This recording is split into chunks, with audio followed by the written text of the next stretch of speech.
US President Donald Trump has signed an executive order setting import tariffs on goods from dozens of countries.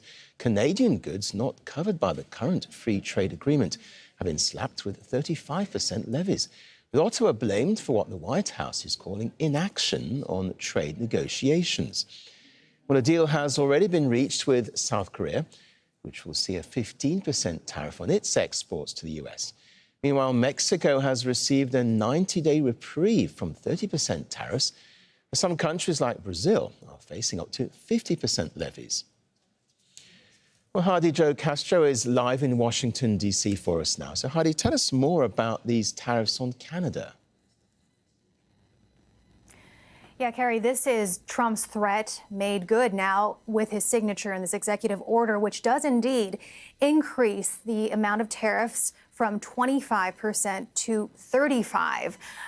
This, according to the rationale of Trump's order, is, as you said, in response to Canada's continued inaction, but not only on trade negotiations, but it uses the rationale as inaction in containing the flow of fentanyl across the border from Canada, which is a bit surprising given that that really hasn't been a complaint we've heard voiced by the U.S. president as of late. But it is given as a rationale to try to justify using a national emergency measure to impose these tariffs. And what is also interesting is that this doesn't mention Trump's unhappiness, which he voiced earlier in the day, about Canada's decision to recognize Palestinian statehood.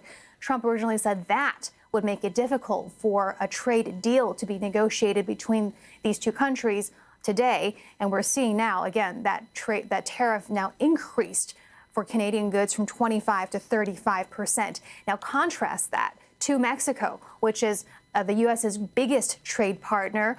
Its president had a conversation with Trump today, which appeared to have gone well, according to both sides. And now Mexico has that reprieve of 90 days to continue negotiations before its tariffs go up.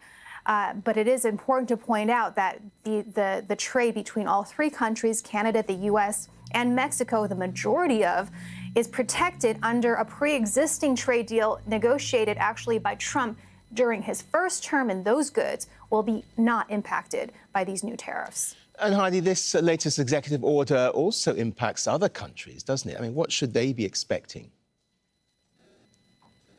Yeah, this was the big one because we really didn't have any numbers until just moments ago exactly which countries would get what percentage of tariffs. And now the White House has just released a long list of more than 60 countries or regions. And it looks like the baseline, at least for most of the U.S. allies on this list, and I'm talking about the EU, Japan, and South Korea, and others which we've already reported on, indeed, a 15% additional tariff for those countries. But there are also a few surprising standouts. Switzerland being slapped with a 39% tariff, India 25%, Syria 41%. And then, of course, as you mentioned, there was Brazil, which we heard announced earlier in the day that Trump really opposes the prosecution of Brazil's former president, Jair Bolsonaro. Now, not only just the 50% tariff, Trump says he wants it to increase to 90% tariff on Brazilian goods. The big unmentioned name on any of these lists is China. Those talks continue to be ongoing, and in the meantime, it seems China has bought itself a bit of a reprieve. But the other major takeaway from this list is that it appears all of these countries now have a 7-day grace period before these tariffs take effect.